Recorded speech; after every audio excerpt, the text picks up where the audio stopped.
Buen día a todos. El Señor les bendiga.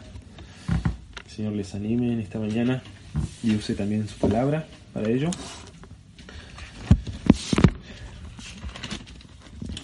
Antes de comenzar vamos a orar, ¿sí? Vamos a encomendar este tiempo. Vamos a orar, a dar gracias por esta instancia. Que el Señor también nos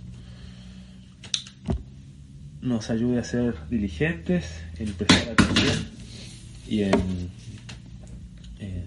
y poder meditar lo que vamos a estar aprendiendo hoy. Sí, oremos. Señor, gracias damos por este tiempo de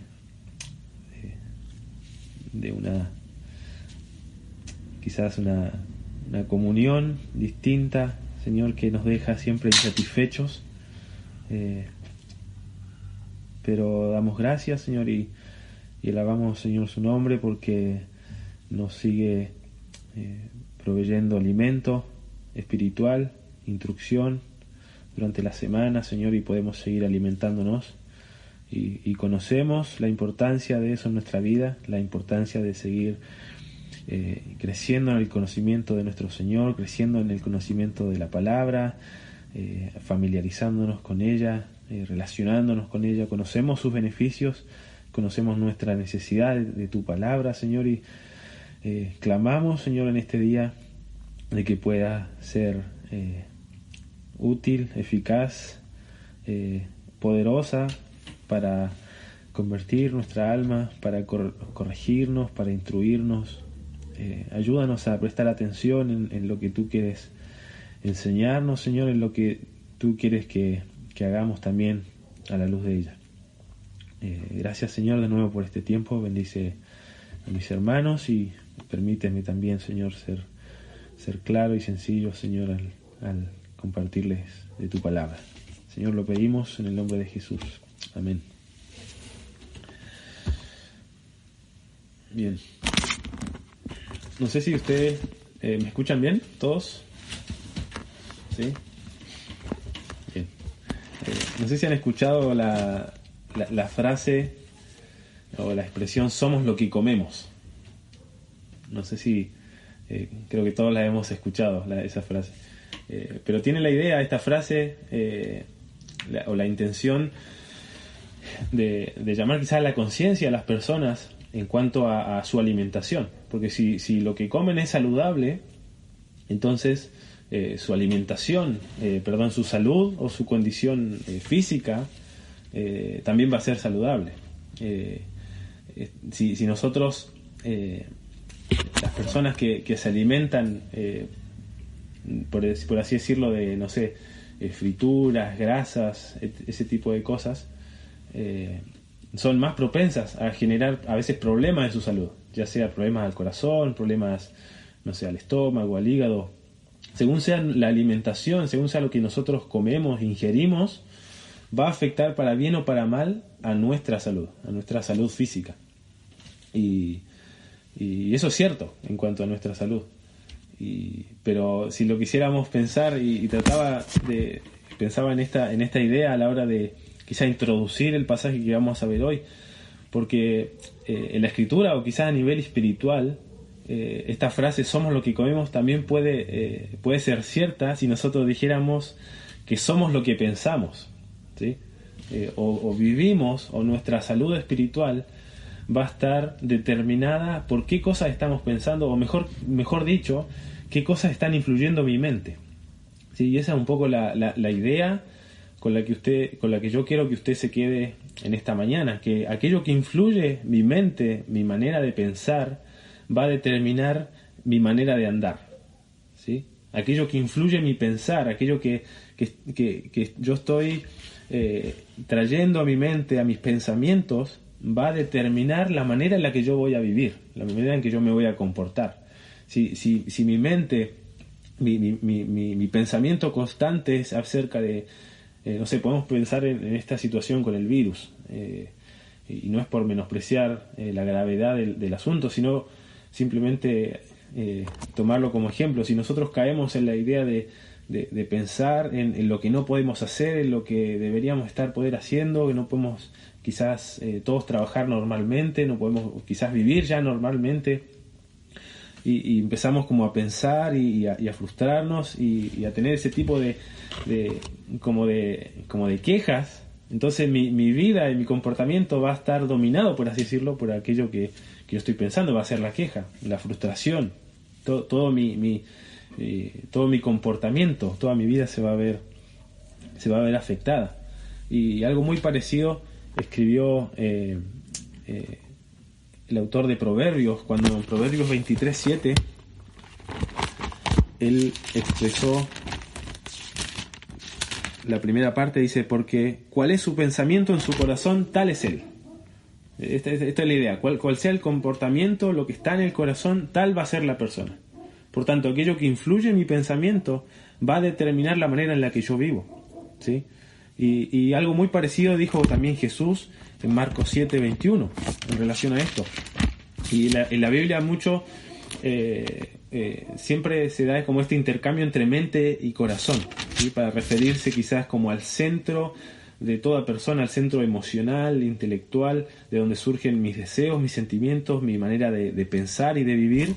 La Biblia describe como corazón o como mente, ¿sí? Y Marcos capítulo 7, versículo 21, dijo Jesucristo: porque de dentro del corazón de los hombres salen los malos pensamientos, los adulterios, las fornicaciones, los homicidios, los hurtos, las avaricias, las maldades, el engaño, la lascivia, la envidia, la maledicencia, la soberbia, la insensatez. Y dice el versículo 23, todas estas maldades de adentro salen y contaminan al hombre. Entonces está como esta relación de que tal cual sea mi pensamiento en mi corazón, cual sea la condición de mi corazón, así va a ser mi comportamiento y así va a ser lo que salga de mi, ya sea de mi comportamiento. Fíjense que Jesús describe, por ejemplo, adulterios, fornicaciones, homicidios, y no se está refiriendo solamente a lo que sale de mi boca, ¿sí? De mi boca a veces no sale un adulterio, está refiriendo a lo que sale del corazón, al comportamiento que brota del corazón. Entonces, esta idea de aquello que influye en mi mente, mi pensamiento, va a determinar la manera en lo que yo vivo. Y eso es un poco la idea que quiero dejarles en esta mañana, ¿sí? Y quizás para poner un poco el contexto de los versículos que hoy vamos a estar viendo, porque creo que ya pasó como un mes de la última vez que estudiamos el capítulo de Efesios, pero quizás a panorama general, si algunos que están acá no tienen el contexto general de la carta, Pablo, podemos dividir la carta de Efesios en dos partes, ¿sí? Una parte teórica, una parte doctrinal, donde Pablo se encarga de informar a los creyentes acerca de su nueva identidad, de qué es lo que ellos son en Cristo. Y la segunda parte, Pablo se encarga de exhortar entonces a estos creyentes a que vivan a la luz de su nueva identidad. Es como que Pablo les dice: estos son ustedes, ahora vivan o conviértanse en lo que son, básicamente le está diciendo Pablo. Y al principio del capítulo 4, donde comienza esta sección práctica, Pablo ya les ha dicho de que ellos han recibido la vida, estaban muertos espiritualmente en el capítulo 2, han recibido la vida de Dios, han sido hechos una nueva creación, son ahora capaces de vivir en buenas obras. Y no solo eso, sino que antes ellos estaban lejos de Dios, separados, sin Cristo, sin los pactos, sin Dios, sin esperanza, y han sido hechos cercanos ahora por la sangre de Cristo. El Evangelio, el sacrificio de Cristo, ha hecho posible ahora de que las personas no solo resuciten espiritualmente, sino que también se acerquen a Dios, ahora ya no como extranjeros, sino, dice Efesios capítulo 2, versículo 19, sino como conciudadanos de los santos y miembros de la familia de Dios. Así que el creyente ahora no solo pasa de muerte a vida, sino que pasa de estar como lejos de Dios a estar cerca de Dios, a ser parte del pueblo de Dios. Y como describe el versículos 20, 21, 22 del capítulo 2, somos parte del templo de Dios, el templo espiritual de Dios. Entonces cada creyente, al creer, recibe una nueva vida, es una nueva creación y es parte ahora introducido a la familia de Dios, también descrita como el pueblo de Dios que está siendo edificado espiritualmente, dice Pablo. Y en el capítulo 4, los primeros 16 versículos, Pablo enfatiza esta idea de que está bien, cada creyente individual cree en Jesucristo, como dice el capítulo 1, es sellado con el Espíritu Santo de la promesa. Pero ahora Pablo nos está diciendo de que la identidad del creyente dentro del cuerpo de Cristo tiene una serie como de implicaciones o de responsabilidades, por así decirlo. Ahora, la identidad del creyente no está, o mejor dicho, está íntimamente unida a su identidad en el cuerpo de Cristo, en el templo de Cristo. Y Pablo quizás lo que ha dicho de manera muy resumida en los primeros 16 versículos del capítulo 4 de Efesios es que el crecimiento del creyente es solo dado en la medida que el creyente se relaciona viva y constantemente con el cuerpo de Cristo.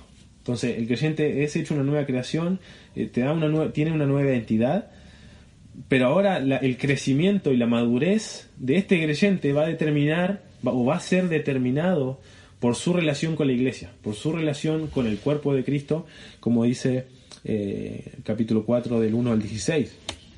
Ahora, el andar digno del creyente es visto o descrito como un andar que anda en paciencia, en amor, en humildad, unos con otros. Así que ya no es un andar individual. Y también dijo en el versículo 12 de que Cristo ha dado gente dotada a la iglesia, sí, apóstoles, profetas, evangelistas, pastores, maestros, para capacitar a los santos para la obra del ministerio, para la edificación del cuerpo de Cristo, hasta que todos lleguemos a la unidad de la fe y del conocimiento del Hijo de Dios, a un varón perfecto. Entonces, ahora el creyente es ingresado, incorporado al cuerpo de Cristo a fin de que madure y sea hecho perfecto, es decir, a la medida de la estatura de la plenitud de Cristo. Y eso es un poco el contexto. El creyente es hecho una nueva creación, pero ahora forma parte de un cuerpo del cual depende para poder crecer.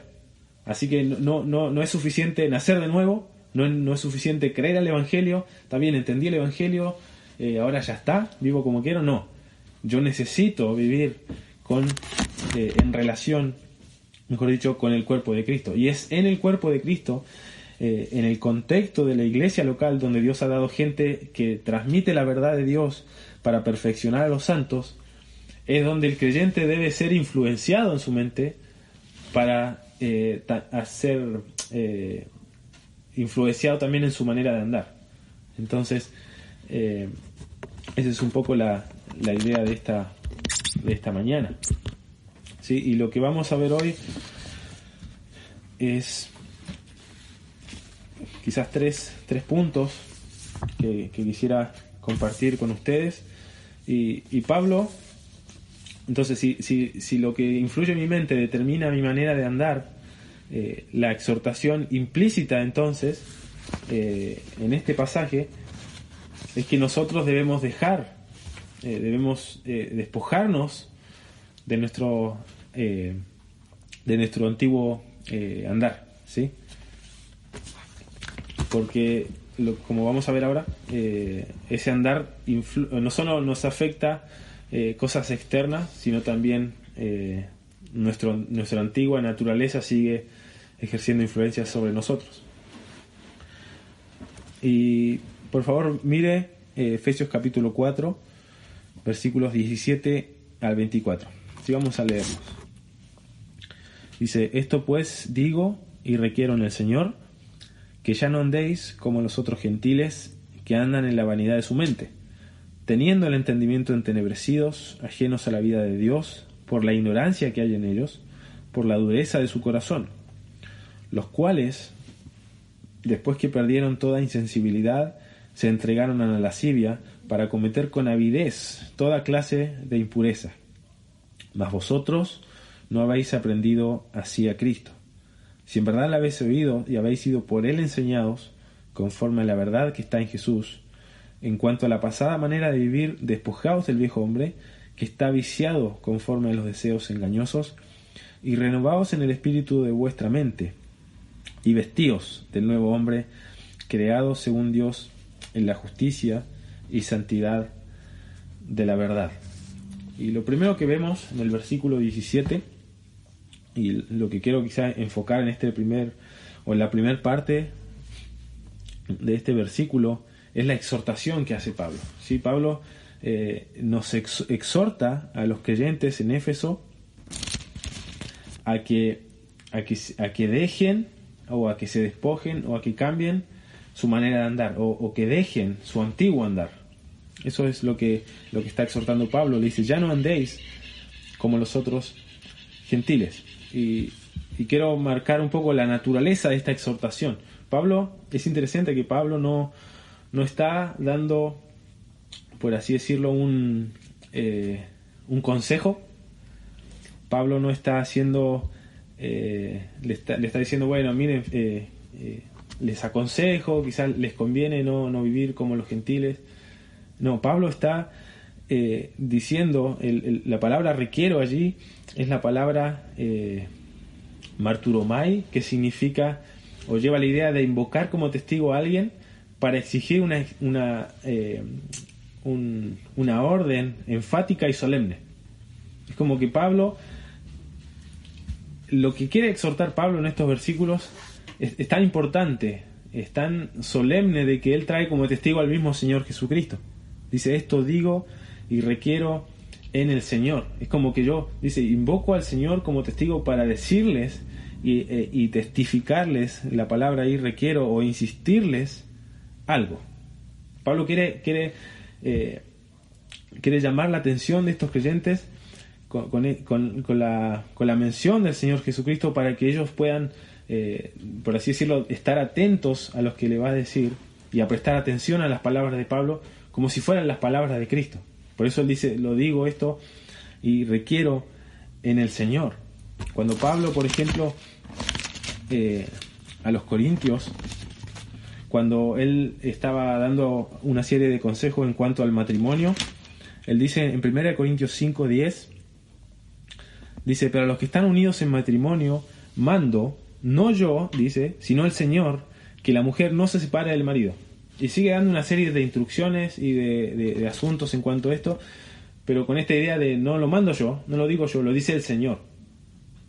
Y más adelante Pablo, cuando él quizás quiere dar como un consejo, una instrucción, pero que no es un mandamiento por sí o algo que se deba seguir sí o sí, él dice, por ejemplo, en el mismo capítulo, versículo 12, dice, y a los demás digo yo, no al Señor, si algún hermano tiene una mujer que no sea creyente y ella consiente en vivir con él, no la abandone.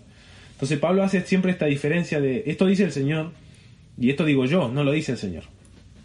Y algo muy parecido lo encontramos en Tesalonicenses, cuando Pablo da gracias por estos hermanos, porque dice el versículo 13 del capítulo 2, dice, por lo cual también nosotros sin cesar damos gracias a Dios, de que cuando recibisteis la palabra de Dios que oísteis de nosotros, la recibisteis no como palabra de hombres, sino según es en verdad la palabra de Dios. Y más adelante en el capítulo 4 dice, pues Dios no nos ha llamado a la inmundicia, sino a la santificación. Así que el que desecha esto, no desecha a hombres, sino a Dios, que también nos dio su Espíritu Santo. Así que Pablo es enfático acá en decir, yo esto lo voy a decir, y lo voy a requerir, y lo voy a insistir junto con el Señor. Así que las palabras de Pablo, los efesios debían tomar estas palabras de Pablo como si Cristo mismo les estuviera hablando, como si Cristo mismo estuviera directamente instruyéndoles y exhortándoles en cuanto a lo que les va a decir. Así que esto debía despertar una actitud de suma atención en los efesios y de suma no solo aceptación, sino de convencerse de que lo que les va a decir es entonces la misma palabra de Cristo. Y lo que les dice es, el versículo 17, dice que ya no andéis como los otros gentiles que andan en la vanidad de su mente. Así que la naturaleza de la exhortación es solemne, es seria, es enfática, porque Pablo sí, como que llama al Señor Jesucristo a testificar en esta exhortación. Y el contenido de esta exhortación, describe la segunda parte del versículo 17, es que los creyentes deben dejar su antiguo andar, o no deben conformar su vida a la vida de los gentiles, de los otros gentiles, dice, que andan en la vanidad de su mente. Ahora era interesante de que en este sentido los gentiles eran todas aquellas personas que no eran descendientes físicos de las tribus de Israel, de las 12 tribus de Israel. Cualquier persona que no descendía de esa tribu, o que incluso de que podría descender de una tribu y ser quizás su otro padre, quizás ser de otra nación, los judíos no los consideraban como judíos. Y eso pasaba con los samaritanos, por ejemplo, que provenían de matrimonios mixtos entre los asirios y los judíos, y no los consideraban como judíos, y eran gentiles. Y en este sentido, Pablo, que escribe a esta iglesia que estaba mayormente constituida de personas gentiles, de personas que no descendían del pueblo de Israel, Pablo les dice, ya no andéis como los otros gentiles. Y ellos podrían haber pensado, pero Pablo, nosotros somos gentiles, nosotros no somos judíos, ¿por qué no está diciendo que no vivamos como los gentiles? Y es interesante notar de que para Pablo, si bien las personas eran étnicamente gentiles, como dijo en el capítulo 2, y por eso es importante esa base teológica de los primeros capítulos, porque Pablo les ha dicho, ustedes ya no son más gentiles, ustedes son gentiles en la carne, les había dicho, pero ahora han sido hechos cercanos, ahora ya no son extranjeros ni advenedizos, sino conciudadanos de los santos. Entonces para Pablo los creyentes gentiles, los creyentes que eran étnicamente gentiles, ya no eran gentiles, eran santos. Por eso se dirige en los primeros versículos de la carta a los santos que están en Éfeso. No escribe a los gentiles y a los judíos que están en Éfeso. Para Pablo la identidad de santo es totalmente opuesta y distinta a la identidad de gentil. Y quizás nosotros podemos poner un sinónimo para gentil como alguien incrédulo, simplemente. Entonces Pablo dice, ya no vivan como los gentiles, porque ustedes ya no son gentiles. Ustedes ahora son santos, son miembros de la familia de Dios, conciudadanos de los santos. Y luego dice, no andéis como los otros gentiles que andan en la vanidad de su mente. Y la palabra ahí andar es simplemente, literalmente significa deambular o caminar alrededor de algo. Pero Pablo la utiliza, o en el Nuevo Testamento mayormente se la utiliza para referirse al caminar de la vida, al caminar cotidiano, al estilo de vida, a la forma en la que yo me conduzco y me comporto. Entonces, la exhortación de Pablo es que ellos puedan ya no vivir, ya no comportarse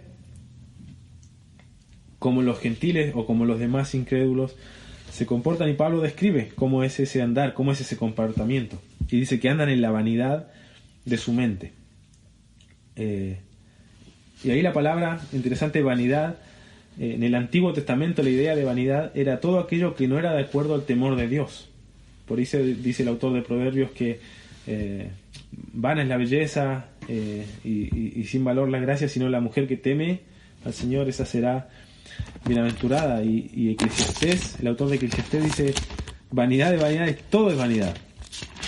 Comienza así su libro en Eclesiastés. Miré, dice, todas las obras que se hacen debajo del sol, y aquí todo ello es vanidad y aflicción de espíritu.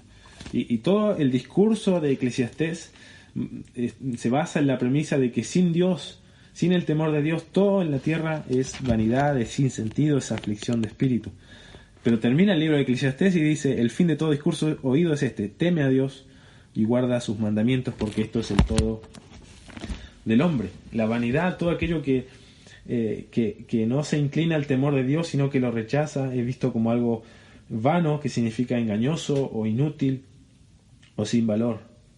Los pensamientos de los sabios en el Nuevo Testamento, en 1 Corintios 3:20, también son considerados vanos para el Señor. La sabiduría de este mundo es vana, ¿sí?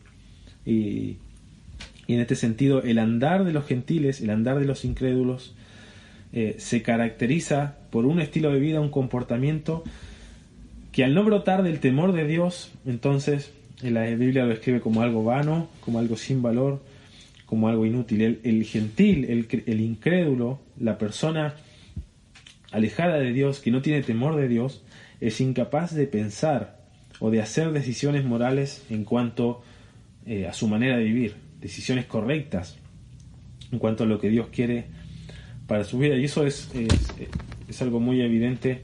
Nosotros hoy miramos la sociedad y a veces quizás no entendíamos y decíamos, pero ¿cómo pueden vivir así estas personas? ¿Cómo puede haber a veces tanta maldad? ¿Cómo puede haber tanta hipocresía? A veces nuestros compañeros de trabajo, vecinos, y vemos su estilo de vida y nos llama la atención. Y debemos entender, y la Biblia nos llama a entender de que el problema no es el comportamiento. El problema en sí no es eso. El problema es lo que está en su corazón y lo que está en su mente. Es como decir, el problema no es tanto a veces nuestra condición de salud, sino aquello que nosotros estamos ingiriendo y que de alguna forma termina siendo algún problema en nuestra salud. Y lo mismo es espiritualmente. Y Pablo quiere y exhorta a sus lectores a que sus actitudes y comportamiento se diferencien claramente de los no creyentes. La persona que ha creído en el Evangelio, que ha sido hecha una nueva creación, que ha sido hecha parte del pueblo de Dios, de la iglesia, que participa de la iglesia y es perfeccionada, crece en madurez, etcétera, etcétera, su andar y su comportamiento debe ser totalmente diferenciable de alguien que no es creyente, porque tanto la mente como el andar de los gentiles, de los incrédulos, es como así, está separado de Dios, está en oposición a Dios. Lo que Pablo nos va a decir en los versículos 18 y 19 nos va a describir la naturaleza del comportamiento de los incrédulos, nos va a exponer, nos va, por así decirlo, a mostrar así en detalle y decir, estos son los gentiles, estos son los incrédulos, esta es la gente sin Dios, como una forma de darnos una razón de por qué no vivir de esa forma. Y dice el versículo 18, en relación a los gentiles, ¿sí?, que andan en la vanidad de su mente, versículo 18 dice, teniendo el entendimiento entenebrecido, ajenos a la vida de Dios, por la ignorancia que hay en ellos, por la dureza de su corazón. Así que Pablo nos muestra, acá nos describe, y uno podría leer estos versículos y es totalmente como trágico, desesperanzador, el ver la condición de los gentiles, de los incrédulos, y debemos considerar estas cosas que nos dice Pablo para nosotros entonces considerar que estamos de alguna forma influyendo en nuestra manera de pensar y nuestra manera de comportarnos. Lo primero que dice Pablo nos hace ver, nos hace poner el foco en la manera de pensar, en la condición de la mente de los gentiles. Dice, teniendo el entendimiento entenebrecidos, ajenos a la vida de Dios. Y es interesante que estos dos verbos, el entenebrecido y el ajenos, tienen una estructura que se utiliza para enfatizar una consecuencia o un resultado. Y siempre tienen la idea de mostrar una consecuencia, un resultado, pero que es, valga la redundancia, un resultado de un comportamiento continuo desde el pasado. Entonces los gentiles han tenido un comportamiento desde el pasado y hoy las consecuencias de ese comportamiento, de ese pensar, de ese andar, es que han sido entenebrecidos y han sido ajenos a la vida de Dios. Y son dos verbos que están en pasivo, es decir, que los gentiles, los incrédulos, no se entenebrecieron a sí mismos, sino que alguien los entenebreció, alguien los ajenó de Dios, ¿sí? Y la palabra pierde un poco la fuerza en nuestra traducción, pero la palabra ajenos a la vida de Dios podría ser traducida quizás literalmente como habiendo sido excluidos de la vida de Dios, habiendo sido separados de la vida de Dios. Pablo dice, los gentiles andan como andan porque han sido entenebrecidos en su mente y han sido excluidos de la vida de Dios. Eso es lo que Pablo está diciendo. Han recibido el resultado, las consecuencias el resultado y las consecuencias de su andar es que han sido entenebrecidos y han sido separados. Esa es la condición actual de cualquier persona que no tiene a Dios, cualquier persona incrédula. Y esto lo vuelvo a repetir, el andar viene a ser, o la condición actual es una consecuencia de algo más grave. A veces un estornudo no es el problema, es un síntoma simplemente de una condición o de un virus, algo que está en nuestro cuerpo. Y lo mismo pasa con el incrédulo. La manera de andar es un síntoma de que su corazón está mal, de que su corazón ha sido entenebrecido, está separado de la vida de Dios. Y uno podría pensar, solamente hay vida y hay muerte. Y si yo estoy separado de la vida, no estoy vivo en otro tipo de vida, estoy muerto. ¿Sí? Y esa es la idea de Pablo, que ellos están muertos, como ya dijo en el capítulo 2, dice, versículo 1, cuando vosotros estabais muertos en vuestros delitos y pecados, separados de la vida de Dios, entenebrecidos, enceguecidos.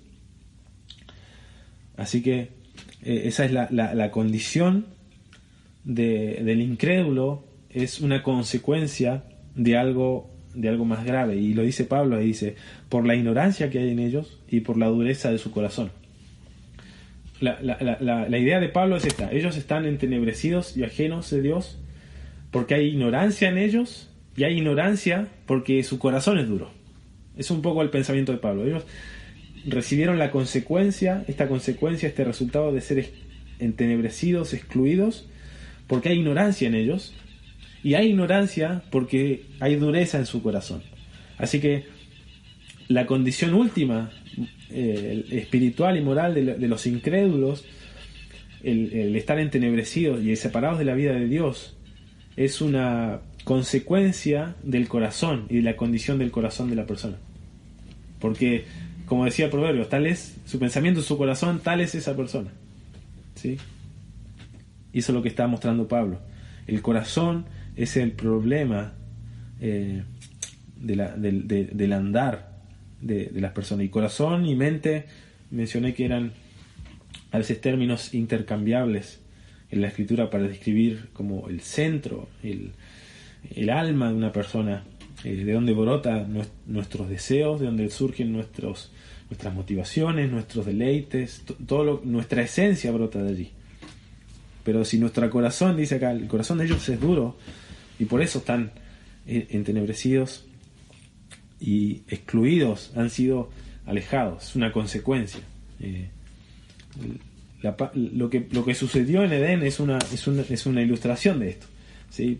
Adán pecó, y Adán no fue que Dios se fue o que Adán se fuera del huerto, sino que Dios lo excluyó a Adán del huerto, que era una especie como de santuario o donde moraba el Señor. La presencia de Dios moraba ahí.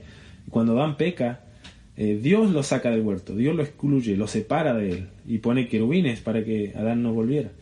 Y eso literalmente es lo que hace el pecado. Nosotros pecamos y tiene consecuencias en nuestra vida, tiene consecuencias en mi relación con Dios. Yo no puedo perseverar en un pecado y esperar que mi relación con Dios crezca. Y esto es a la vez una advertencia para los creyentes. La paga del pecado sigue siendo la muerte. Nuestra relación sigue siendo afectada por el pecado, nuestra relación con Dios. Por tanto, a veces nos vemos en circunstancias, en condiciones donde nuestra relación con Dios es fría, donde nuestra relación con Dios es como distante, es como que no tenemos como cierta aversión a pasar tiempo con Dios. Y debemos preguntarnos si no ha habido un comportamiento, no ha habido una manera de pensar, no ha habido una práctica pecaminosa que ha resultado en que Dios quizás me ha apartado de su presencia por causa de mi pecado. Y debemos examinar eso y hacer como la canción que cantábamos: escudriñemos nuestros caminos y volvamos a Jehová. El corazón, o mejor dicho, nuestro comportamiento siempre va a ser una consecuencia de lo que hay en nuestro corazón. Siempre. Entonces nuestro corazón debe ser vigilado, debe ser controlado, debe ser instruido, etcétera, etcétera. La manera de pensar entonces de los gentiles está como dice uno de los puntos del calvinismo, está totalmente depravada. está radicalmente corrompido, porque su corazón está corrompido y la Escritura es clara en enseñar esta verdad. La gente sin Dios está corrompida, ¿sí? Es la consecuencia del pecado. Y por causa de esto, entonces, su andar también ha sido corrompido, dice el versículo 19, los cuales, después que perdieron toda sensibilidad, se entregaron a la lascivia para cometer con avidez toda clase de impureza. Entonces, el resultado, la consecuencia, el andar de los incrédulos brotó en su corazón, pero resultó en que ellos se entregaron a sí mismos. Literalmente es como que ellos se tomaron a ellos y se entregaron a alguien. Y es una palabra que se la utiliza para cuando se habla de que Jesús sería entregado a las autoridades, a los líderes, a los principados, o cuando Pablo exhorta acerca de los hermanos que persisten en pecar, dice: el tal sea entregado a Satanás para destrucción de su cuerpo, pero que su alma sea salva. Es esa idea de que yo entrego algo, cedo el control de alguien a alguien más. Entonces la idea de que ellos se entregaron es que se dieron el control de su vida, de su andar, de su pensamiento a la lascivia, al desenfreno. Es una palabra que se utilizaba para el libertinaje sexual, la sensualidad. Ellos entregaron el control de su vida a las pasiones pecaminosas. Ellos están insensibilizados. Nos da esta idea de que otra vez es un verbo con esta misma estructura de una consecuencia, de un efecto, de un resultado. Así que esta insensibilidad viene a ser una consecuencia como de un periodo largo en el que estas personas quizás se han acostumbrado tanto a este estilo de vida de que ya no lo sienten. Es algo como totalmente normal. Están tan acostumbrados al pecado que ya no lo sienten. Y Paul Washer una vez dio una ilustración en cuanto a este tipo de personas. Y fue tan gráfica la ilustración, y era esta. Dice, si nosotros ponemos una piedra encima de un cadáver, él preguntaba, ¿ese cadáver va a sentir el peso de la piedra? No lo va a sentir, porque no tiene sensibilidad, está muerto. Ahora, si pones esa piedra sobre una persona viva, la va a sentir. Y eso es un poco lo que pasa con la persona que se ha entregado ya por causa de su corazón al pecado. Ya el pecado es algo total, algo normal. Él ya no lo siente, no tiene efecto el pecado en sus vidas. Se entregaron a sí mismos a la lascivia, al desenfreno, y dice luego, para cometer con avidez toda clase de impurezas. Y la palabra ahí avidez es avaricia, es como un deseo insaciable de más. Es como que ellos con avaricia, con querer hacer más, se entregaron para cometer todo tipo de impureza, todo tipo de inmoralidad. Y quizás podemos pensar en esto, y si bien era algo muy normal en el primer siglo, en la cultura greco-romana, podemos pensar quizás como el extremo último de la condición de las personas sin Dios. Y no todas las personas que no conocen a Dios son así. No todas las personas son inmorales sexualmente ni tienen este tipo de vida. Pero lo que Pablo quiere mostrarnos es que un corazón duro, si no se arrepiente, va a terminar en una vida separada de Dios, en una vida entenebrecida también por el pecado. Y es un poco lo que nos dice Pablo en Romanos 1 acerca de la consecuencia de cómo los hombres que detienen con injusticia la verdad, dice que Dios los entrega a una mente depravada, los entrega a pasiones vergonzosas, los entrega a una mente reprobada y los entrega a la inmundicia. Entonces, muchas veces vemos una sociedad que entra dentro de esta descripción y es simplemente y debemos pensar en esto como un juicio, como un juicio de Dios o una paga de Dios por la mente depravada y corrompida de las personas que han detenido la verdad, se rebelan contra la verdad y no quieren vivir contra la verdad. Entonces Dios dice, bueno, hagan lo que quieran, y los entrega. Y podemos ver como esta permisividad de Dios en la corrupción de nuestra sociedad como un juicio de Dios sobre el pecado de las personas. La paga del pecado es el pecado, por así decirlo, decía un autor. La paga de la incredulidad, la consecuencia de la incredulidad y el pecado es la incredulidad y el pecado. Y la solución es la fe en Cristo, la fe en el Evangelio, el volver al Señor.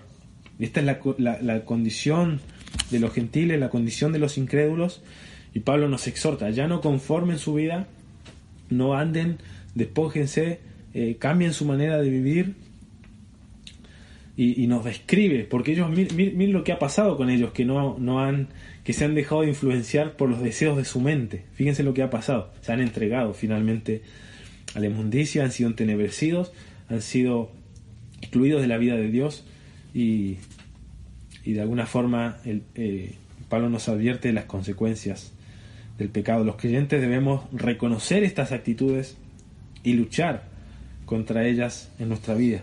Si reconocemos un corazón duro, una mente dura, el creyente es llamado a luchar, el creyente es llamado a identificarlas y a deshacerse de esas actitudes. Y Pablo luego en el versículo 20 hace un contraste. Dice, los gentiles viven de esta forma. Dice, mas vosotros no habéis aprendido así a Cristo.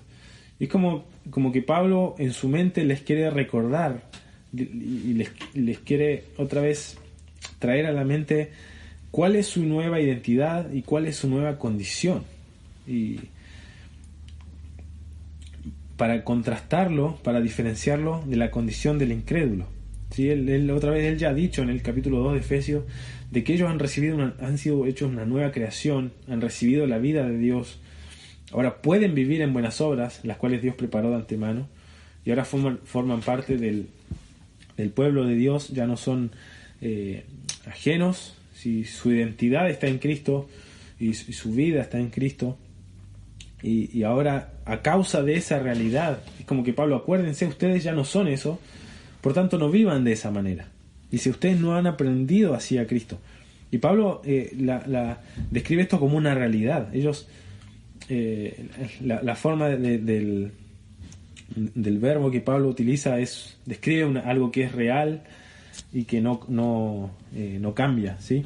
Ellos han aprendido la enseñanza de Cristo. Ustedes no han aprendido así. Dice, mas vosotros no habéis aprendido así a Cristo, si en verdad le habéis oído y habéis sido por él enseñados conforme a la verdad que está en Jesús. Otra vez los efesios podrían haber dicho, pero Pablo, Jesús nunca estuvo en Asia, Jesús nunca estuvo en Éfeso, Jesús nunca salió de Palestina. ¿Cómo puede decir que le oímos y le escuchamos y aprendimos a él?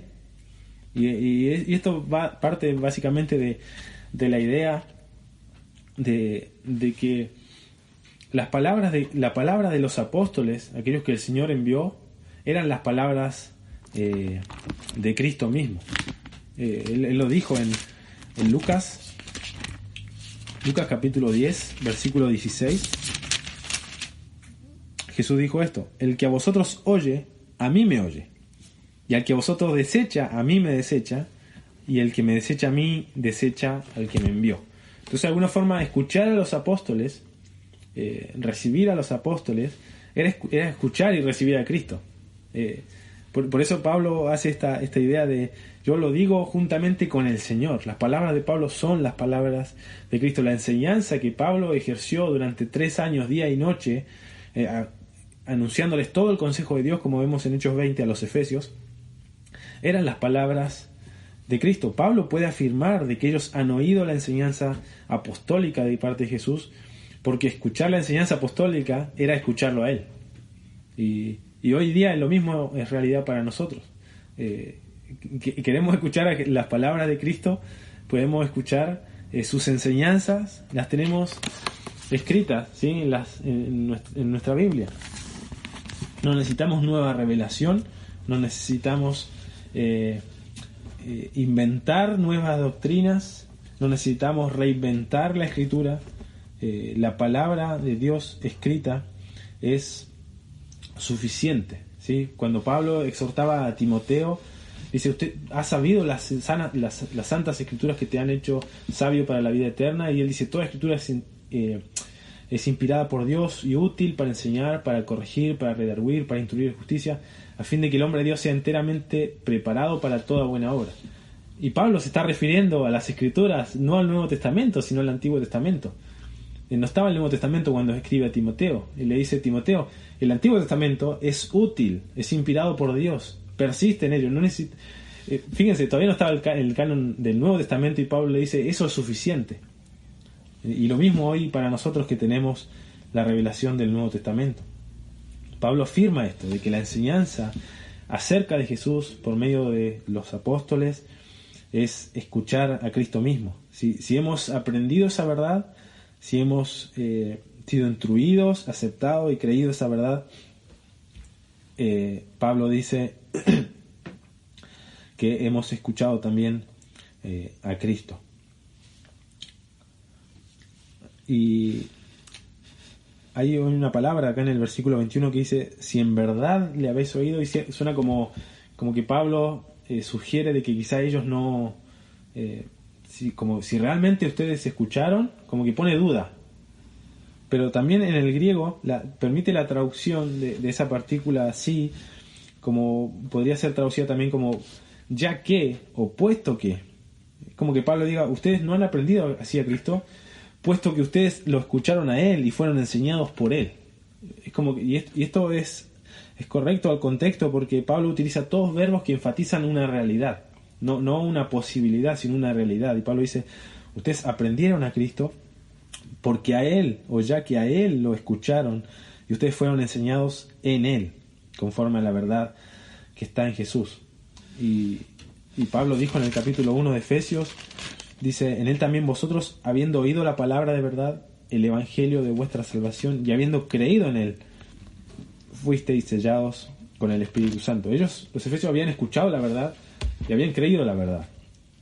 Y por tanto, como consecuencia, eran salvos, eran creyentes. Así que la enseñanza de Cristo es algo en lo que ellos deben perseverar durante toda su vida. Ellos podrían haber dicho: pero Pablo, necesitamos más instrucción, necesitamos más consejo de qué hacer, cómo vivir. Pablo dice: ustedes ya aprendieron a Cristo. Y pone esto en pasado. Ustedes ya han oído, han sido enseñados conforme a la verdad que está en Jesús. Y lo que Pablo va a describir más adelante, estas tres acciones o instrucciones a despojarse del viejo hombre, renovar su espíritu y vestir del nuevo hombre, está escrito de una forma que describe el contenido de la enseñanza que ellos recibieron. Dice: ustedes ya aprendieron, ustedes fueron enseñados en que deben despojarse, deben renovar su mente, deben vestirse del nuevo hombre. Pablo les está recordando lo que ellos ya recibieron. Entonces, muchas veces queremos nueva información, nueva teología, pero lo que ya hemos aprendido no lo vivimos. Y dejamos de aprender la palabra, dejamos de crecer en la palabra. Y si dejamos de aprender, dejamos de crecer, dejamos de andar como es digno, y finalmente dejamos de adorar como es digno. Una mente que no aprende finalmente termina en un corazón que no adora. Entonces, muy, muy importante. Y Pablo le dice: ustedes ya han aprendido, han escuchado la verdad, han sido enseñados en la verdad, según la verdad que está en Jesús. Persistan en ello, recuerden eso, persistan en ello. Y muchas veces nosotros dejamos de crecer, o una de las razones por las cuales dejamos de crecer en nuestra vida cristiana, no es porque nos falte información de la verdad, no es porque no conozcamos la verdad, no es porque no se nos ha dicho la verdad, sino es porque no persistimos en obedecer la verdad. Y a veces como que necesitamos, pero decirnos esa verdad de otra forma, más que sea más impactante, más visual. Y no, la verdad por sí sola debe ser suficiente, la verdad ya aprendida. Interesante lo que dice Pablo a Timoteo, lo que les cité recién en 2 de Timoteo, capítulo 3:14. Dice Pablo: pero tú, Timoteo, persiste en lo que has aprendido y te persuadiste, sabiendo de quién has aprendido. Y como diciendo, no aprendiste esto de hombres, sino de Dios. Y que desde la niñez has sabido las sagradas escrituras, las cuales te pueden hacer sabio para la salvación por la fe que es en Cristo Jesús. Y dice, toda escritura es inspirada por Dios y útil para enseñar, etcétera, etcétera. Pablo comprende de que la escritura que tenía Timoteo era suficiente para que él persistiera, para que él aprendiera, para que él perseverara en obediencia a eso que ya conocía. Y muchas veces nosotros queremos nueva enseñanza. No, pero este versículo ya lo escuché de Sugel. Quiero ver qué dice Miguel Núñez, a ver si me dice algo nuevo. Quiero ver qué me dice MacArthur, quiero ver qué me dice John Piper. Y muchas veces la verdad de la escritura es tan clara, es tan clara que una persona puede leer un pasaje y decir, la voluntad de Dios es vuestra santificación, que aportéis de fornicación. Y no necesitamos que nos expliquen eso de ninguna otra forma, es claro. La enseñanza bíblica es clara, nosotros sabemos lo que tenemos que hacer. Conocemos aquellas cosas, esas actitudes que debemos dejar. Conocemos que debemos dejar las quejas, la incredulidad, la impaciencia, lo sabemos. No necesitamos que nos digan otra vez que tenemos que dejarlo ni darnos una motivación. Sabemos lo que tenemos que hacer. Sabemos los pecados que tenemos que dejar. Sabemos las prácticas piadosas que tenemos que cultivar. Sabemos que tenemos que orar. Sabemos que tenemos que leer la Escritura. Sabemos que tenemos que participar de la iglesia local. Sabemos que tenemos que compartir el Evangelio. Sabemos lo que tenemos que hacer. Y muchas veces no crecemos porque no persistimos. Quizás no nos hemos persuadido. Pablo le dijo, tú has conocido las Sagradas Escrituras y te persuadiste de ello. Y muchas veces debemos preguntarnos, ¿me he persuadido de esta verdad? También Dios quiere que cambie mi manera de vivir, mi manera de pensar. Acepto, está bien, conozco esa verdad, lo sé. Ahora, mi vida, mi reacción a esa verdad va a determinar si yo me persuadí de esa verdad o no. Y esto es lo que quiere hacer Pablo. Ustedes ya han conocido la verdad, ya han aprendido a Cristo, le han oído, han sido por él enseñados según la verdad que está en Jesús, y vivan según esa verdad, persistan en ello. No es necesaria...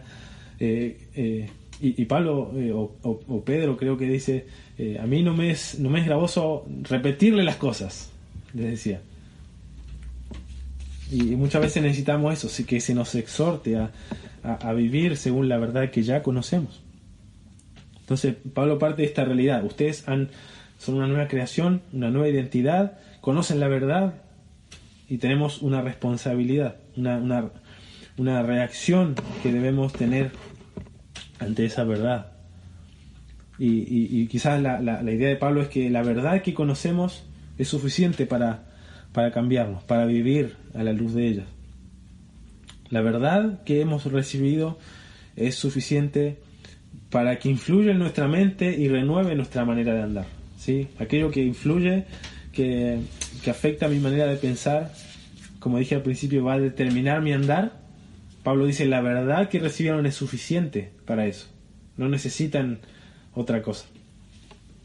Y dice el versículo 22, dice, en cuanto a la pasada manera de vivir, recuerden, esto es lo que ellos ya aprendieron. Dice, ustedes habéis sido enseñados y no debe perder esa conexión de la que está haciendo Pablo. Ellos ya aprendieron de que en cuanto a su pasada manera de vivir deben despojarse del viejo hombre.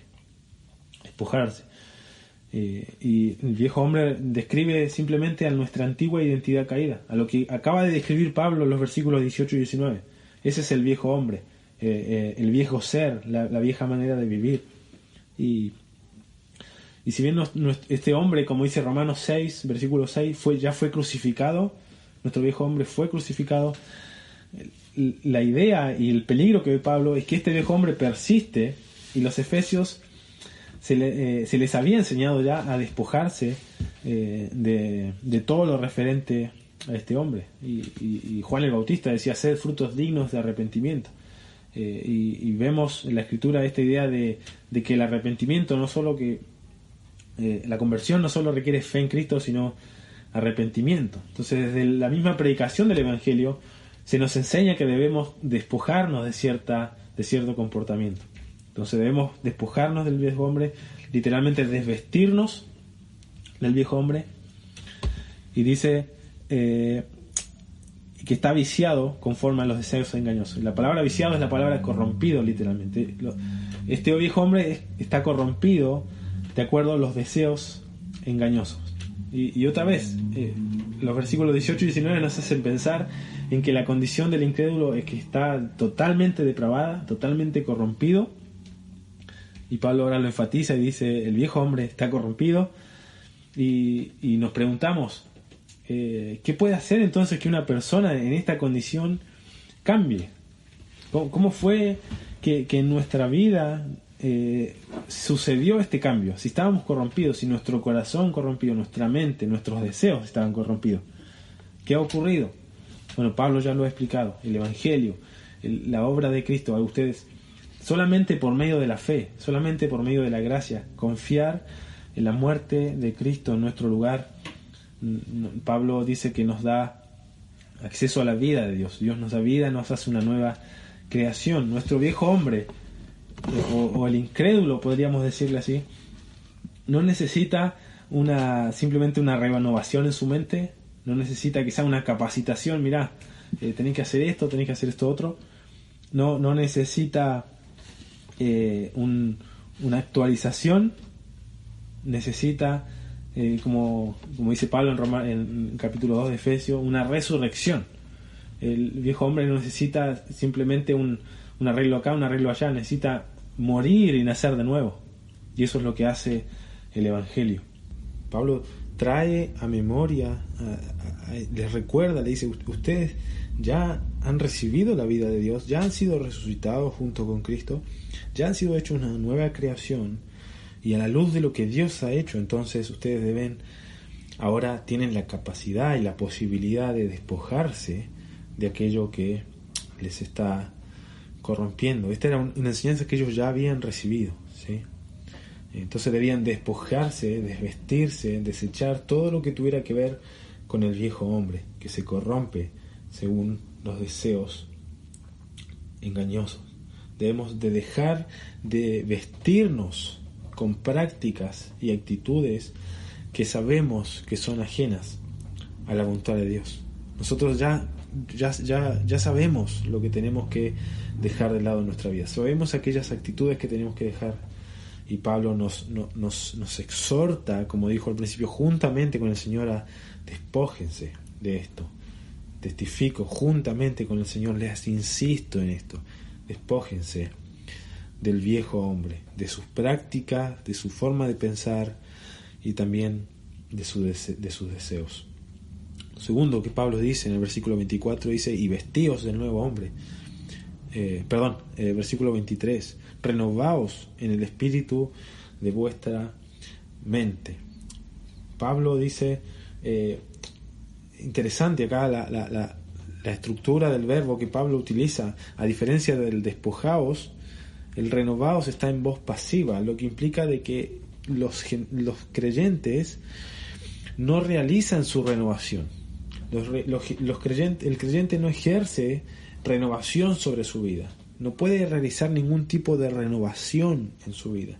El creyente es un agente pasivo en la renovación. Es como que Pablo diga, permitan que exista una renovación en el espíritu de su mente. Y quizás podría ser traducido de otra forma este versículo diciendo, sean renovados, permitan ser renovados por el Espíritu Santo en sus mentes. El Espíritu Santo es el agente que renueva nuestra mente. Lo vemos en Romanos 8, este ministerio que tiene el Espíritu Santo en nuestra santificación. Pero el Espíritu necesita, por así decir, las herramientas, la materia prima para obrar en nuestra vida. Y eso es la palabra. Entonces, si en mi vida yo no estoy, como dije al principio, influenciando mi mente con la verdad de la palabra, entonces el Espíritu Santo no va a tener nada que usar para renovar mi mente. Como dice también Pablo, se escribe a los romanos en el capítulo 12, ¿cuál debe ser su reacción lógica ante todas las misericordias de Dios? Dice, presenten vuestros cuerpos en sacrificio vivo, santo, agradable a Dios, que es vuestro culto racional. Y dice en el versículo 2 del capítulo 12, no os conforméis a este siglo, no se amolden a este siglo, no tomen la forma de este siglo, del pensamiento de este siglo, sino transformaos por medio de la renovación de vuestro entendimiento, para que comprobéis cuál sea la buena voluntad de Dios, agradable y perfecta. La renovación del entendimiento de los creyentes es necesaria para poder entonces vivir de manera santa y agradable, un sacrificio vivo y santo a Dios, y poder comprobar la buena voluntad de Dios. Si yo conformo mi pensamiento, mi manera de pensar, mis gustos, mis metas, mis deseos a lo que el mundo quiere, lo que el mundo busca y persigue, entonces yo no voy a poder conocer cuál sea la voluntad de Dios para mí. Yo necesito la palabra en mi vida, en mi mente, morando continuamente para que el Espíritu la use, entonces pueda renovar mi mente. La renovación es por medio del Espíritu, por medio de la palabra. El Espíritu es el agente que renueva. Y lo interesante acá es que esta instrucción de Pablo está en un verbo que denota un proceso habitual o repetitivo. Es decir, que la renovación que Pablo está instruyendo en este versículo es un proceso que va a llevar toda la vida, en la vida del creyente. No es simplemente un acto que yo hago una vez en mi vida, quizás cuando creo en Cristo y creo el Evangelio y listo, renové mi mente. No, habla acá de un proceso constante, algo que va a llevar trabajo, va a demandar esfuerzo, va a demandar constancia, perseverancia. Pablo dice, estén siendo renovados constantemente por medio del Espíritu en vuestras mentes. Y eso es por medio de la palabra, por medio de someterme, colocarme en circunstancias donde yo voy a recibir instrucción de la verdad. Pablo nos dijo versículos antes de que siguiendo la verdad en amor creceremos. Entonces necesitamos participar con el cuerpo de Cristo y juntos aprender la palabra y vivir la palabra. Y el Espíritu usa esa palabra para conformarnos, renovar nuestra mente, nuestro pensamiento, nuestros gustos, nuestros deseos. Expone a aquellos que son contrarios a la verdad de Dios, expone nuestro pecado y nos muestra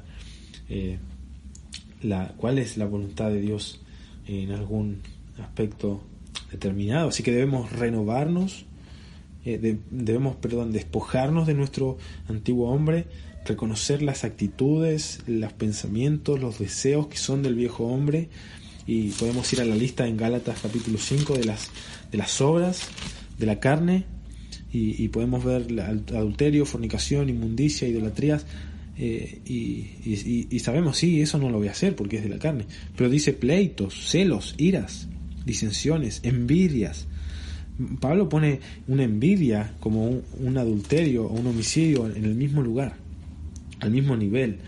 Son obras de la carne. Yo debo reconocer de aquellas cosas, ya sean obras, actitudes o pensamientos, despojarme, desechar aquellas cosas, someterme a la instrucción del Espíritu por medio de la palabra para que renueve mi mente, para que me dé sabiduría, como dice el Salmo 19, convierta mi alma, como dice 2 de Timoteo capítulo 3 versículo 16, que me instruya, me corrija, me redarguya, a fin de que yo pueda estar preparado para toda buena obra. Dios ha preparado las buenas obras y ahora nosotros debemos renovar nuestra mente para saber cuáles son las obras que debemos hacer, cómo debemos comportarnos, pensar, etcétera, etcétera. Para Pablo la mente juega un lugar central en la vida del creyente. Por eso comencé al principio hablando de que lo que influencia nuestra mente influencia nuestro andar, y Pablo enfoca estos versículos en la mente. Fíjense, la mente de los gentiles, la mente de los incrédulos está envanecida, entenebrecida, lejos de la vida de Dios por la dureza de su corazón. Pero ustedes han recibido vida, han sido resucitados con Cristo, hechos una nueva creación, y como dice más adelante, un nuevo hombre creado en la justicia y la santidad de Dios. Entonces ustedes deben vivir a la luz de lo que ahora son. La mente debe seguir siendo... Pablo ve este peligro de que los creyentes, aún su antiguo yo, sus antiguos deseos que moran en el creyente, como dice Pablo en Romanos 7, aún pueden influenciar mi andar, aún pueden corromper mi andar, aún puede desviarme del correcto andar que Dios quiere para mi vida. Y él por eso dice, despójense de estas cosas, renueven su mente con la verdad de Dios y finalmente vístanse, vestidos del nuevo hombre creado según Dios en la justicia y santidad de la verdad. Y vemos acá de manera paralela cómo va de la mano tanto la obra soberana de Dios en nuestra vida. Dios debe darnos vida, Dios debe hacer la luz en nuestra mente para comprender el Evangelio, Dios debe hacernos una nueva creación. Dios ha creado las buenas obras para que andemos en ellas, Dios ha creado el nuevo hombre, pero nosotros debemos despojarnos, renovar, someternos a la renovación de nuestra mente y vestirnos del nuevo hombre. Es como que Pablo ve el nuevo comportamiento del creyente como una ropa que uno debe usar. Entonces, vestirnos del nuevo hombre, vestirnos de aquellas pensamientos, actitudes que caracterizan al nuevo hombre en justicia y santidad de la verdad. Piense en lo contrario, en lo desafortunado que debe ser. No sé si a usted le ha pasado de salir quizás al campo, hacer alguna actividad al aire libre, caminata, quizás jugar a la pelota, a lo que sea. Usted llega sucio, transpirado, cansado, etcétera, y usted se mete a duchar, se ducha. Fíjense lo desastroso que sería que usted se ponga la misma ropa que se acaba de sacar. Pablo dice, ustedes ya han sido lavados, no vuelvan a ponerse quizás esas medias sucias, esa ropa transpirada. Sí, es muy desagradable el ejemplo, pero ilustra de alguna forma que cuando hemos sido renovados, cuando hemos creído el Evangelio, hemos sido lavados. Fíjense lo desastroso que es volverse a vestir de la misma ropa. Y Pablo dice, no, vístanse del nuevo hombre. Y para conocer cuál es ese nuevo hombre, yo debo conocer la Escritura, conocer la voluntad de Dios que Dios quiere para mí, cuál es el andar que Dios quiere, cuál es la voluntad de Dios en cuanto a mi sexualidad, en cuanto a la crianza de los hijos, en cuanto a mi economía, etcétera, en cuanto a la iglesia. ¿Qué dice Dios acerca de la iglesia? ¿Qué quiere Dios de la iglesia? ¿Qué quiere Dios que yo haga en relación a la iglesia? Si yo no me sumerjo en la palabra de Dios, no voy a saber qué es lo que Dios quiere para mi vida, no voy a saber cómo debo vivir. Entonces debo despojarme, renovar mi mente y vestirme del nuevo hombre. Estas son cosas que ellos ya habían aprendido, les dice Pablo. Ustedes han aprendido y han sido enseñados en que debe despojarse, renovarse y vestirse del nuevo hombre.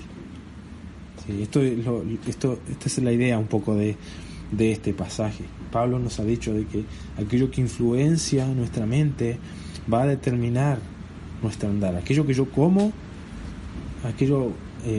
lo que el hombre come, comencé diciendo al principio con esa ilustración, somos lo que comemos. Y esto es verdad también en un aspecto espiritual. Aquello que consumimos espiritualmente va a determinar si mi andar es digno. Y fíjense la diferencia entre consumir algo en el sentido de creer y persuadirme de algo, y por tanto lo acepto y lo tomo para mi vida, y simplemente creer en algo. Yo puedo creer de que comer frutas, comer ensalada, todo tipo de comidas es sano para mi vida, pero ahora es muy distinto de que yo vaya al supermercado, compre esas verduras, vaya a mi casa, las cocine y las coma. Una cosa es saber que eso me hace bien, y otra cosa es vivir a la luz de eso y comprar esos alimentos que sé que me van a hacer bien y dejar de comer aquellas cosas que me van a hacer mal. Entonces, comprender de que aquello que influencia mi mente va a determinar mi andar debe llevarme a considerar, como dijo Pablo en este pasaje, comprender de que el Señor nos ordena solemnemente. Dios nos está hablando, no son las palabras de Pablo, es Cristo junto con Pablo diciéndonos: despójense de su antiguo andar, no vivan como los gentiles andan. Ustedes ya no son gentiles, son santos, vivan de acuerdo a lo que son, conviértanse en lo que son. Es un mandato solemne, serio, debemos prestar atención y debemos ya no conformar nuestra vida. La vida del incrédulo no debe ser un ejemplo o un molde, como dice Pablo en Romanos 12:2,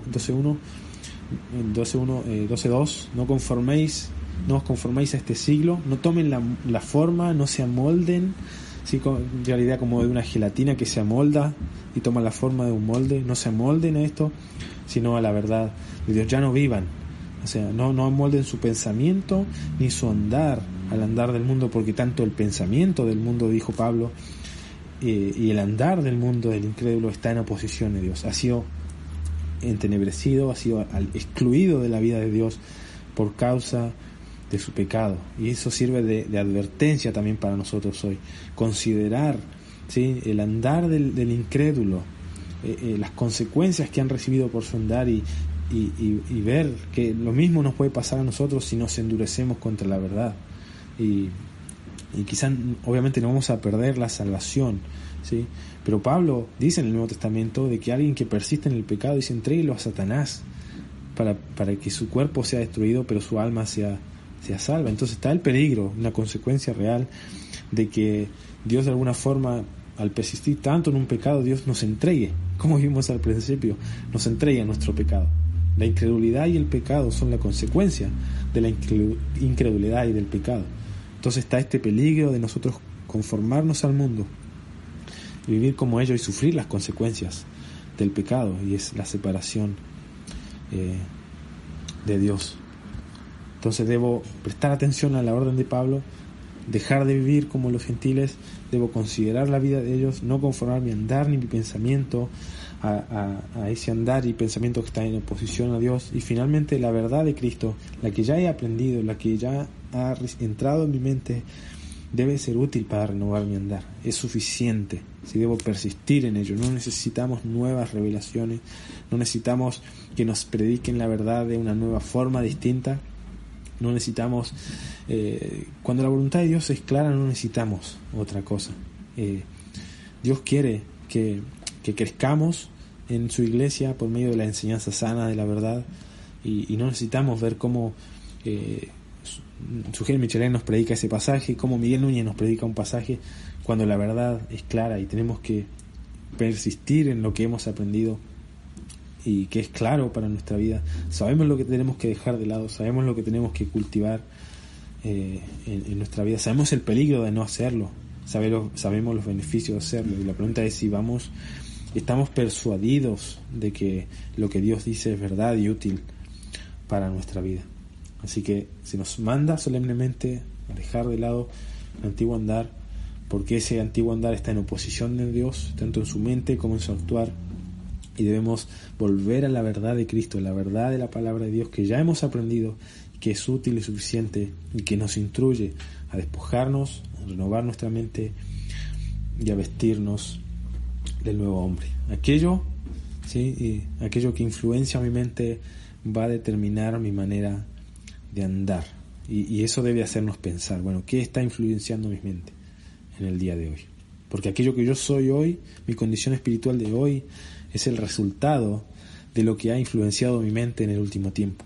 Entonces, ¿quieres un nuevo andar? Busca que tu mente sea influenciada por la palabra de Dios. Y recuerda, aquello que influencia tu mente va a determinar la manera en la que vives.